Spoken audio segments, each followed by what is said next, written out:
예수는 지혜와 키가 자라가며 하나님과 사람에게 더욱 사랑스러워 가시더라. 아멘. 예수는, 즉 예수님께서는 지혜와 키가 자라가며 하나님과 사람에게 더욱 사랑스러워 가시더라.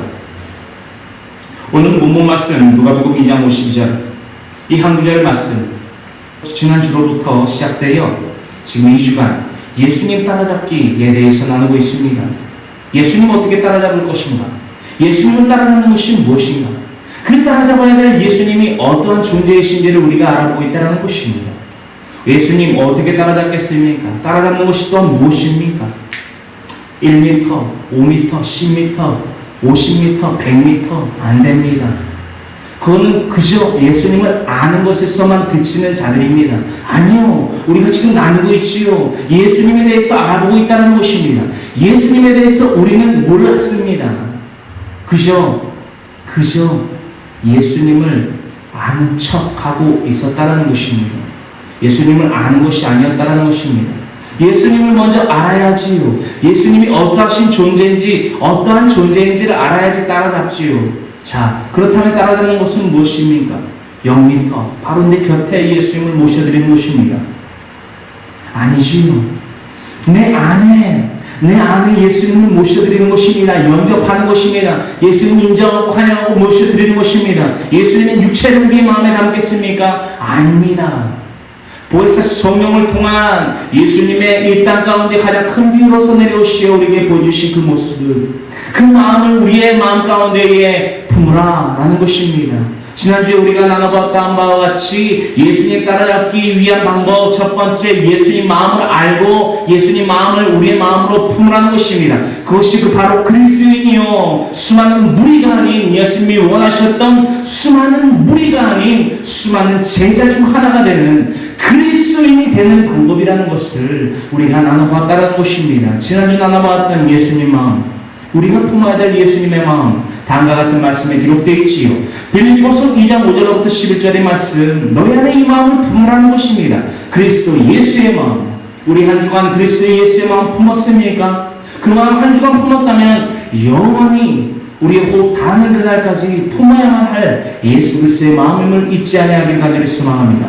그 마음 무슨 마음이었습니까? 잊지 말아야만 합니다. 그 근본, 즉 예수님의 근본은, 정체는, 속성은 누구이시냐? 하나님의 본체시다. 즉 하나님이시다.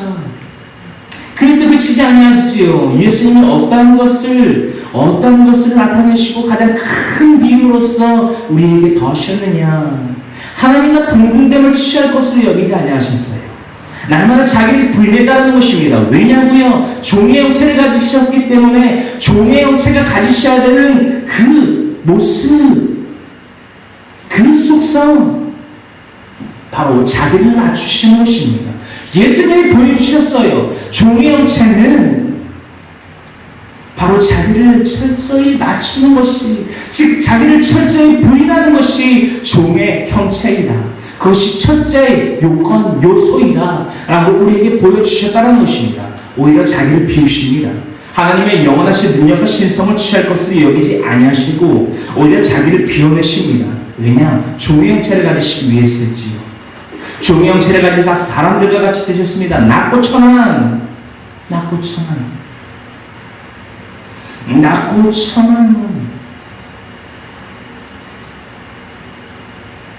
사람들과 같은 죄의 형상, 사람들과 같이 되셨고 사람의 모양으로 이 땅 가운데 나타나셨어요. 자기를 낮추시고 죽기까지 복종하셨습니다. 이것은 예수님의 자격입니다. 즉 날마다 자기를 부인하고 날마다 자기 십자가를 지신 종의 형체 말입니다. 복종입니다.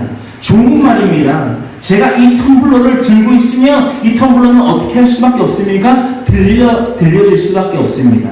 그러나 제가 이 텀블러를 내려놓는다면 이 텀블러는 내려놓아질 수밖에 없다는 것입니다. 그것이 종이에요. 그것이 종이라는 것입니다. 얼마나 종의 형체를 우리가 갖고 있느냐라는 것입니다. 주님 말은 이렇게 합니다. 주님 내가 가라면 가고 서라면 서겠습니다. 얼마나 가고 얼마나 서셨습니까? 이 질문 오늘 저와 여러분들의 심령 가운데에 하나님께서 이 황무세의 말이 아닌 위해서 말입니다. 우리 마음을 놓고 하세요. 놓고 하신다는 것입니다. 너를 부인하고 있느냐? 날마다 너의 십자가를 지고 있느냐? 그리고 나를 따라오고 있느냐? 예수님께서 그 질문을 우리에게 던지신다는 거예요. 우리에게 종의 형체들이 있습니까? 이 예수 그리스도의 마음이 있느냐는 것입니다. 이 예수 그리스도의 마음은 품고 종의 형체로 날마다 자기를 부인하고 날마다 자기 십자가를 예수님을 따라다니는 예수님의 그 미랄의 삶, 예수님의 그 순례의 길, 그 순종의 길, 겸손의 왕이 걸어가신 그 길을 걸어간다면 이 모습 우리에게 회복의 모습으로 더해주신다는 것입니다. 이러므로 하나님이 그를 지금 높여 이러므로 결과라는 것입니다. 어떤 과정이 있었을 때에 이런 결과가 주어진다는 것입니까? 날마다 자기를 부인하고요, 하나님과 동등된 능력을 취할 것을 여기지 아니하시고 사람들과 같이 되셨고, 자기를 비워 사람들과 같이 되셨고, 겸손의 왕으로 이 땅 가운데 내려오시고. 여러분 잘 생각을 해보세요. 나에게 부와 귀와 영예가 있습니다. 영원히 누려도 돼요. 충분한 그런 자격이 있으신 분입니다. 그런데 그것을 취할 것으로 여기지 아니하시고 우리 때문에 이 땅에 내려오셨다는 거예요. 이 땅에 내려오시기만 했었습니까?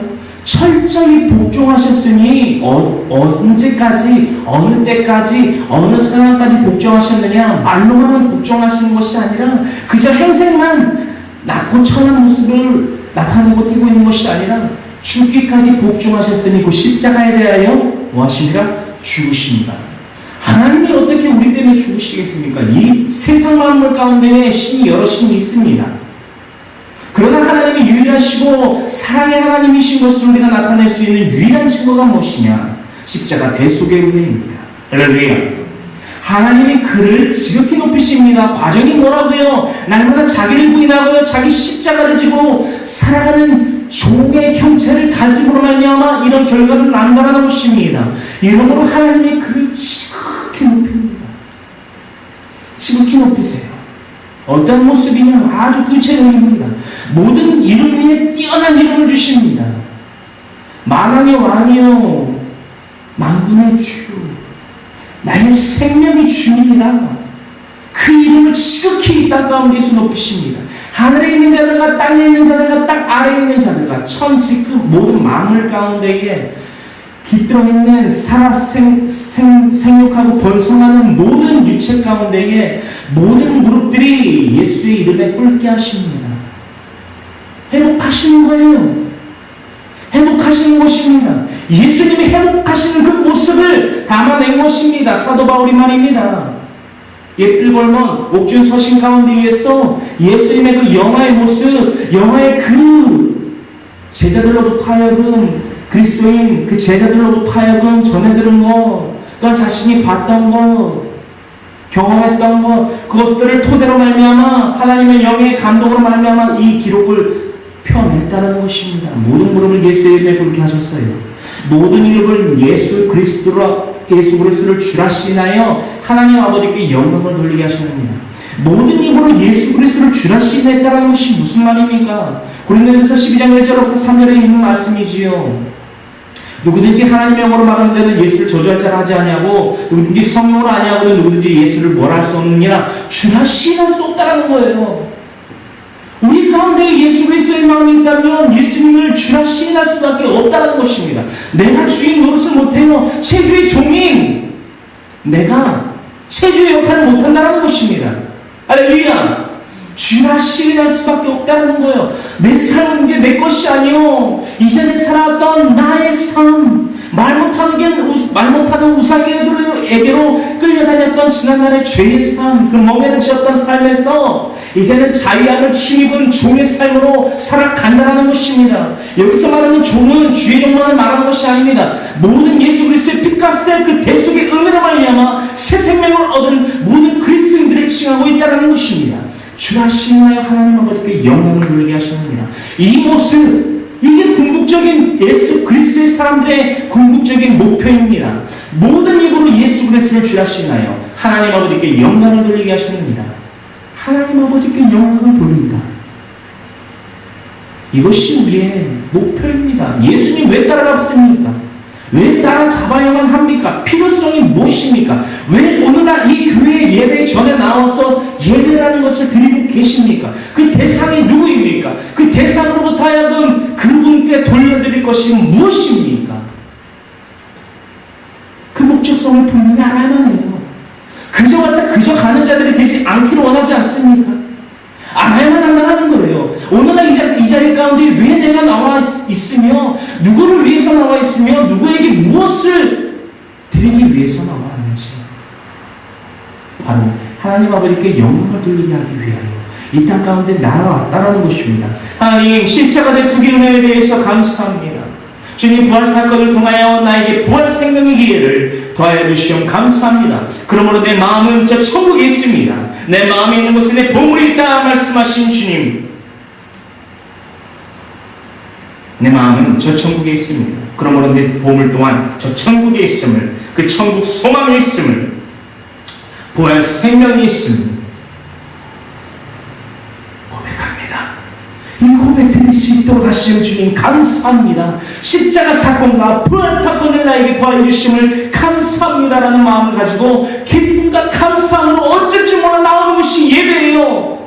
내 사랑에 따라, 내 기분에 따라, 내 취향에 따라, 사람들과 약속에 따라 나왔다가 안 나왔다가 시간을 타협하며 시간을 재며 드려지는 것이 예배가 아니라 철저하게 우선순위가 철저한 이 예배, 이 목적성을 두고 드려지는 것이 예배라는 것입니다. 할렐루야. 이 마음 우리 가운데에 품으라. 곧 예수 그리스도의 마음이니 그는 근본 하나님의 본체이시나 그 능력을 취할 것으로 여기지 아니하시고 오히려 자기를 비워 사람들과 같이 되셨고 종의 형체를 가지사 죽기까지 복종하셨으니 곧 십자가에 대하여 죽으십니다. 이러므로 하나님이 그를 지극히 높여 모든 이름 위에 뛰어난 이름을 주시고 모든 이름 위에 뛰어난 이름을 주시고 모든 입으로 예수 그리스도를 주라 시인하게 하셨다. 이것이 무엇이다? 우리가 따라야 될 예수 그리스도의 마음이며 우리가 따라 걸어가야 할 예수님이 걸어가신 가장 큰 비유로서 보여주신 그 영광의 길이라는 것을 잊지 말아야만 합니다. 잊지 말아야만 합니다. 그러므로 말미암아 오늘날 뒤이어서 두 번째 주 예수님 따라잡기 그 두 번째 방법, 자단 첫 번째 방법은 무엇이었습니까? 우리 이 마음을 품어야 된다라고 했습니다. 첫 번째 예수 그리스도의 마음 품기였다라는 것입니다. 두 번째 사랑스러워지기. 무슨 사랑? 어떤 사랑스러워지기? 어떤 사랑을 받기에 합당한 사람이 되어야 되느냐? 그 방법에 대해서 알아보기를 원합니다. 오늘 본문 말씀이지요. 누가복음 2장 52절의 말씀입니다. 예수는 지혜와 키가 날아가니요 하나님과 사람에게 더욱 사랑스러워 가시다. 할렐루야. 예수님이 이런 삶을 살아셨다는 거예요. 신약 성경 가운데에서 몇 안 되는 기록 가운데 예수님의 공생의 삶 이전에 소년의 삶, 즉 12살, 12해 때에 그 삶에 대해서 간략히 기록해낸 그 몇 안 되는 성경의 구절 가운데에 한 파트입니다.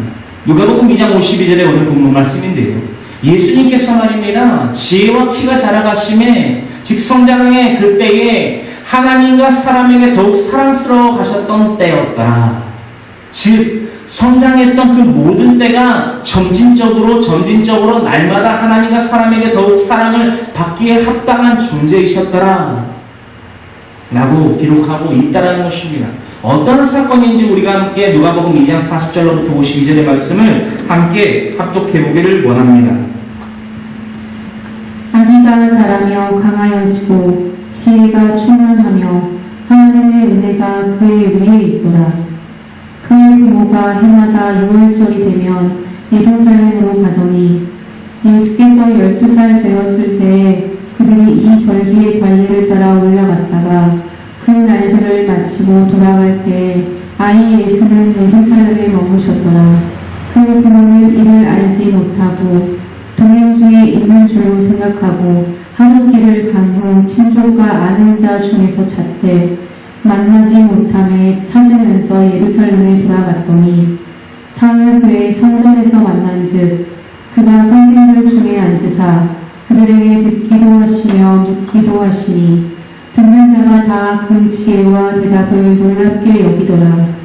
그의 부모가 보고 놀라며 그의 어머니는 이르되 아이야 어찌하여 우리에게 이렇게 하였느냐. 보라 내 아버지와 내가 근심하여 너를 찾았노라. 예수께서 이르시되 어찌하여 나를 찾으셨나이까. 내가 내 아버지의 집에 있어야 될 줄을 알지 못하셨나이까 하시니 그 부모가 그가 하신 말씀을 깨닫지 못하더라. 예수께서 함께 내려가사 나사렛에 이르러 순종하여 맡으시더라. 그 어머니는 이 모든 말을 마음에 두니라.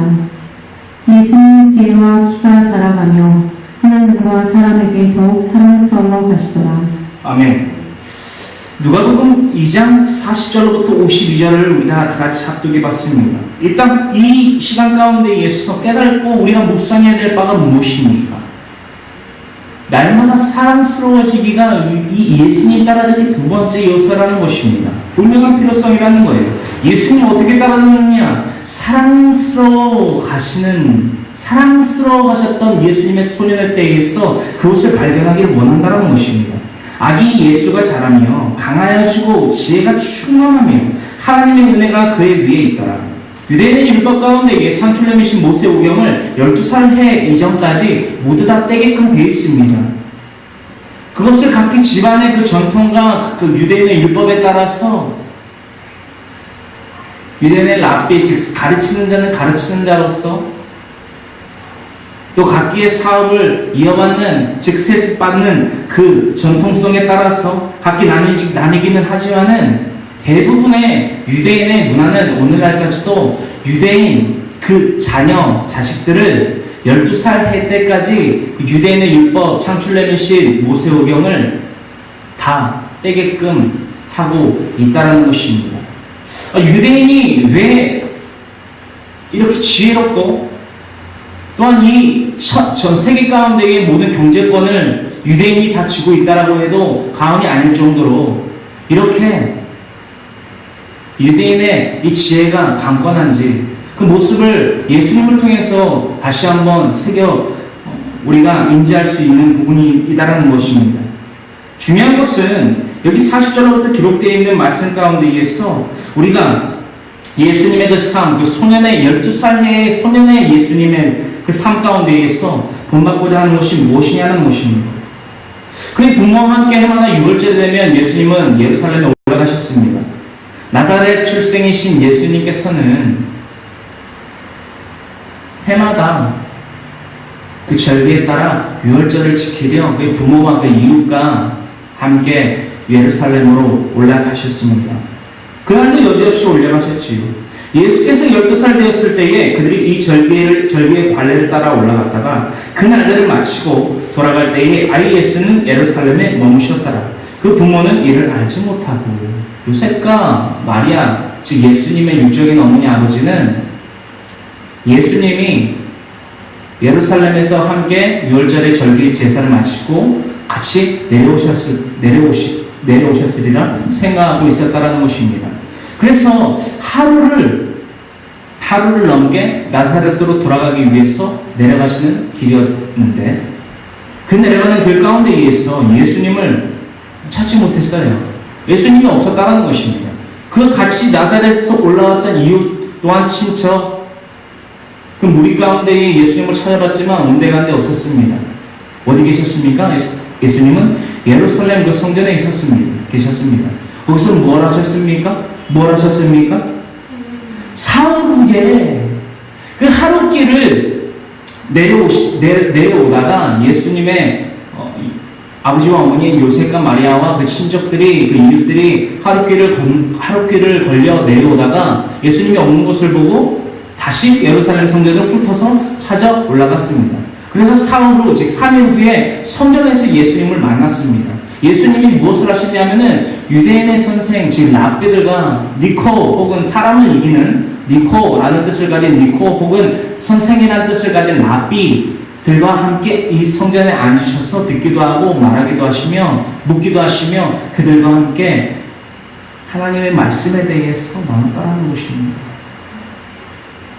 우리가 이때 당시는 아니지만 디모데후서 3장 16절의 말씀과 같이 모든 성경은 하나님의 감동으로 된 것으로 말미암아 교훈과 책망과 바르게 함과 하나님의 의로 교육하기에 유익하니 이 모든 것을 하나님의 사람으로 온전하게 하려 하시는 그 능력이 있는 성경, 온전하게 하려는 그 하나님의 성경, 우리가 그리스도인으로서 살아가기에 부족함 없게 만들기 위해서 이 성경을 더하셨는데 적어도 창출내미신 이 모세 오경을 가지고 하나님께서 주신 그 말씀을 가지고 이 유대인의 랍비들과 선생들과 그 말씀을 나누셨다는 거예요.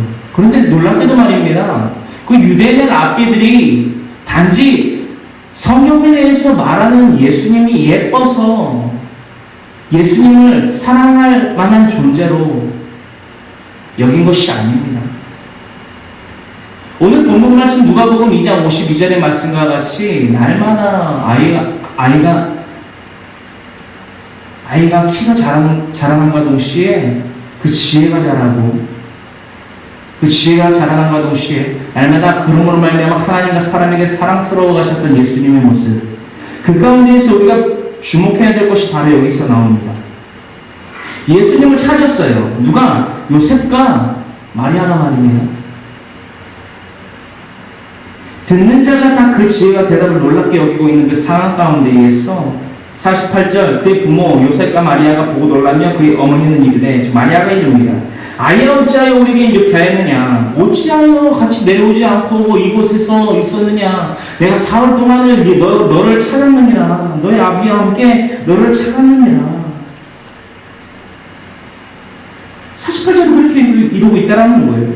49절의 말입니다. 잘 보십시오. 49절의 말입니다. 예수님이 이렇게 대답하세요. 예수께서 이르시되 어찌하여 나를 찾으셨나이까?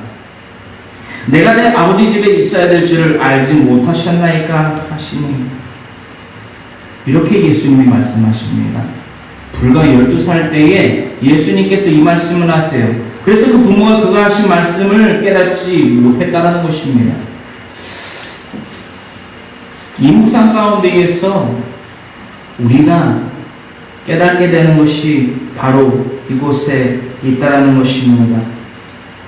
우리 예수님 태어나셨습니다. 이 땅 가운데 우리의 죄악을 담당하시려 사람의 몸, 천한 몸의 그 형태를 가지고 종의 형체를 가지고 이 땅에 오셨어요. 유대인의 율법 가운데에 이것이 있습니다. 그 전통 가운데에 가장 첫째 난 것은 하나님께 서원하여 드려야만 한다라는 것은 즉 정결의 식이 있습니다. 그 정결의 식에 대해서 신약성경 누가복음 2장 22절로부터 기록되어 있는 말씀입니다. 이 기록을 우리가 살펴봐야 돼요. 예수님이 왜 그 48절 가운데 그렇게 말씀하셨는지, 분명히 그 말씀을 49절 가운데 그 말씀을 하셨는지, 분명한 이 정결 애식에 대해서 우리가 살펴보야만 한다는 것입니다. 이 정결 애식, 예수님의 육적인 어미와 아비인 즉 부모인 요셉과 마리아는 읽고 있었다는 것입니다. 그래서 예수님의 그 49절에 하신 말씀에 대해서 어떠한 이유 때문에 그 말씀을 하시는지 모르고 그 말과 그 사건을 마음에 담아 두었다는 것입니다. 정결의식 우리가 함께 나눠보기를 원합니다. 누가복음 2장 22절의 말씀입니다. 함께 합독합니다. 모세의 법대로 정결의식의 날이 차매 아기를 데리고 예루살렘에 올라가니 이는 주의 율법에 쓴 바 첫 해에 처음 난 남자마다 주의 거룩한 자라 하리라 한 대로 아기를 주께 드리고 또 주의 율법에 말씀하신 대로 산비둘기 한 쌍이나 혹은 어린 집비둘기 둘로 제사하여 함이니라. 지금 나누고자 하는 것은 바로 이것입니다. 아기 예수의 정결의식에 대해서입니다. 요셉과 마리아 어떠한 예식을 치렀느냐? 모세의 법대로, 즉 민수기서에 이루고 있는 그 말대로 난지 8일 만에 할례를 받고 난지 즉 그 가정마다 그 가문마다 첫 해를 통해서 태어난 남자는 모두 하나님께 거룩히 구별되어 드려진 즉 서원의 그 삶의 제사를 통하여 드려지는 제사의 제물로 바친다라는 것입니다. 피의 제사를 말하는 것이 아니라 이 삶을 드린다. 삶을 드린다. 삶을 드린다. 숨겨져 있는 진실과 사실이 바로 이것입니다. 그 정결 예식을 분명히 예수님이, 그 아기이신 예수님이 스스로 걸어가서 그 정결 예식을 드렸을까요? 아니라는 것이지요. 그의 부모인 요셉과 마리아가 분명히 그 정결 예식에 동참하였고 주를 이루어서 나아갔다는 것입니다. 그래서 소원을 드린 거예요. 그런데 말입니다. 예수님의 49절에 하신 그 말씀, 내가 아버지 집에 거해야 될 줄을 모르셨나이까? 알지 않습니까? 정결 예식 있지 않습니까? 우리 유대인의 율법 전통에 따라서 그 정결 예식이 있지 않습니까? 내가 거하고 있는 고을 나사렛 또한 그 전통을 지키지 않습니까? 전통을 지키지 않습니까? 민수기서 3장 13절에 기록되어 있는 것과 같이 창출내미신 그 모세의 율법에 따라, 모세의 법대로 따라 하나님께 내가 선하여 드려지지 아니하였습니까? 그런데 내가 예루살렘, 즉 하나님께 드려지는 그 예배 전에 거하여 있는 것이 어찌 이상하고 어찌 잘못된 말이며 어찌 잘못된 행실입니까? 말하고 있다는 것입니다. 예수는 지혜와 키가 자라가며 하나님과 사람에게 더욱 사랑스러워 가시더라. 할렐루야. 어떠한 것이 사랑받는 자입니까? 어떠한 것이 사랑스러운 존재로서 날마다 점진적으로 변화되는 방법입니까? 사람들이 잘 보이는 것이 아닙니다. 하나님께 드려지길 원하는 나의 육신의 남은 때가 되기를 원했다라면 적어도 예수님만큼 이 정결의 식에 따라 각기 가정마다 첫 해에서 난 나이니까, 나는 정결의 식을 통해서 하나님께 서원하여 바쳐진 삶이니까는 아니지만 현세에는 아니지요. 이방인인 우리가, 철저한 이방인인 우리가 이 모세의 민수기서 3장 13절에 이 정결의 식을 따를 이유도, 따를 필요도, 따를 수도 없지 않습니까? 허나 말입니다. 그리스도인이라면 예수님의 이 12살의 이 모습, 12살 때의 이 모습, 예수는 지혜와 키가 자라가며 하나님과 사람에게 더욱 사랑스러워 하셨던 그 모습, 우리의 모습이 되기를 원합니다. 예수님 따라잡기를 원한다면서 말입니다. 예수님이 누구인지 알아야 될 거 아닙니까? 예수님이 어떻게 사랑스러운 모습으로 변모되어 날마다 거듭거듭 사랑을 받으셨는지 그 방법이 바로 여기 있다는 것입니다. 그리스도인입니까? 예배자입니까? 하나님 앞에 예배자로 바로 서야만 한다는 것입니다. 자신의 육적인 어머니와 아버지 또한 이렇게 고생을 시키실지라도 49절에 있는 말씀과 같이 내가 내 아버지 집에 거해야 될 줄을 모르셨나이까? 이 중심이 우리의 중심이 되어야 한다는 거예요. 할렐루야. 이 중심이, 이 우선순위가 분명히 지켜져야만 한다는 거예요. 처음 이 말씀, 이 40절로부터 52절의 말씀, 이 사건을 접했을 때엔 정말 예수님이 한편으로는 정말 이해가 안 되고 왜 그러셨지? 고개를 갸우뚱할 수밖에 없습니다. 무엇을 몰랐을 땐 민수기서 3장 13절에 그 모세의 법대로 따라 지켜 행해졌던 민수기 3장 13절의 기록에 옮겨진 그 정결 예식을 알기 전까지는 예수님의 행동이 이해가 안 가요. 우리 예수님이 몰랐다는 거예요. 예수님이 왜 이 49절의 언행을 하셨느냐, 이 40절로부터 52절의 이 언행을 행하셨느냐, 이거 몰랐잖아요. 예수님에 대해서 우리 잘 몰라요. 근데 예수님 믿는다라고 하면 됩니까? 알지도 못하는데 어떻게 믿어요? 예수 그리스도의 마음이 뭔지 아십니까? 자기를 부인하고 자기 십자가를 지고 예수님을 따라가는 것이 예수님 마음을 품은 자들이에요. 하나님이 우리에게 지정해진 생각과 말과 행을 할 수 있는 의지를 주셨다라고 합니다. 주셨죠. 왜 주셨을까요? 내어드리기 위해서. 내어드리기 위해서 말입니다. 예수님은 말입니다. 하나님과 동등한 능력을 취할 것으로 여기지 아니하셨어요. 날마다 자기를 부인하셨다는 거예요. 왜냐? 자기를 부인하지 않으셨는데 신이 이 땅 가운데 내려오신 것도 어떻게 보면 우리말로 억울한 지경인데 십자가까지 지라고 생각을 해보세요. 얼굴에 침을 배침 당한다고 생각을 해보세요. 채찍에 맞는다라고 생각해보세요. 신이 우리 같은 천한 사람이 아니라 신이 말입니다. 말이 됩니까? 자기를 부인하기 전까지는 그 모습이 감당할 수 있는 모습입니까? 생각해보세요. 너무나도 간단히 답이 떨어지지 않습니다. 그런데 날마다 하나님이 우리에게 생각과 말과 행을 즉 지정의를 주셨는데 밥이 되든 죽이 되든 그 생각과 말과 행으로 말미암아 하나님은 역사를 이루신다라고 착각하는 이들이 너무나도 많습니다. 문제는 말입니다. 그들이 주의 종의 닉네임을 띄고 있다는 거예요. 정신 차리십시오. 말씀을 내 멋대로 읽으면 안 된다는 것입니다. 하나님이 분명히 정해놓은 하나님의 뜻이 있음에도 불구하고 내 뜻대로 하나님의 말씀을 곱씹어서 내뱉는다면 성도들에게 썩은 것을, 상한 것을 먹이는 것밖에 안 된다는 거예요.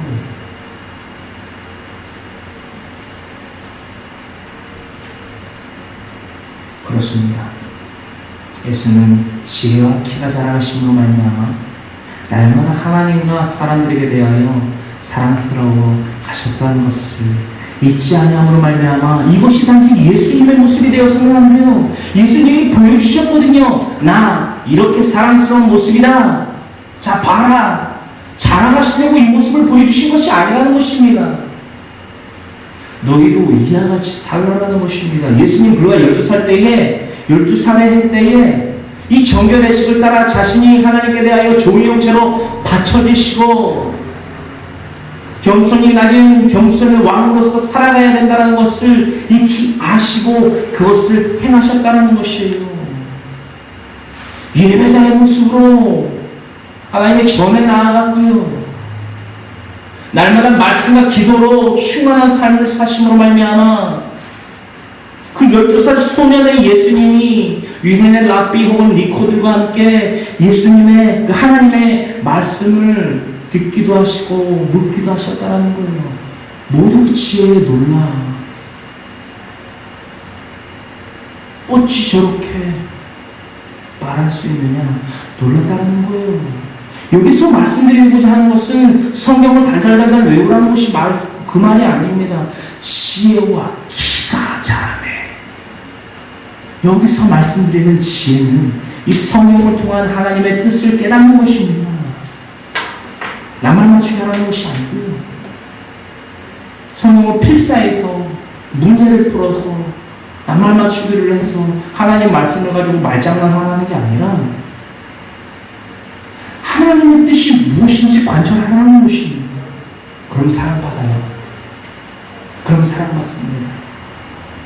날마다 지혜와 키가 자라듯 날마다 사랑스러워 가셨던 예수님의 그 모습처럼 우리 또한 가장 처음 예수 그리스도의 마음을 품고 날마다 말씀과 기도 또한 이 정결의 식을 따라 하나님께 드려진 예수님과 같이 날마다 주님 금일 안의 삶 걸어가신 그 순례의 길 날마다 자기를 부인하고 자기 십자가를 지고 따라가는 수많은 무리 중에 하나가 아닌 수많은 제자 중에 하나가 되는 삶 참 그리스도의 삶을 살아가기를 원한다고 날마다 주님 앞에 고백하며 날마다 의지하며 주님 신뢰하며 날마다 주님에게 믿음을 갖고 나아가는 우리 모든 필요한 교회 성도 한 사람 되기를 한 사람 되기를 간절히 주님의 이름으로 소망하며 축복합니다. 아멘. 그러므로 말미암아 우리들의 목표는 바로 이것이 되어야만 합니다. 하나님과 사람에게 사랑받는 사람이 되자 지혜를 갖는 자들입니다. 말씀으로 지혜를 갖는 것입니다. 말씀으로 지혜를 갖는 걸로.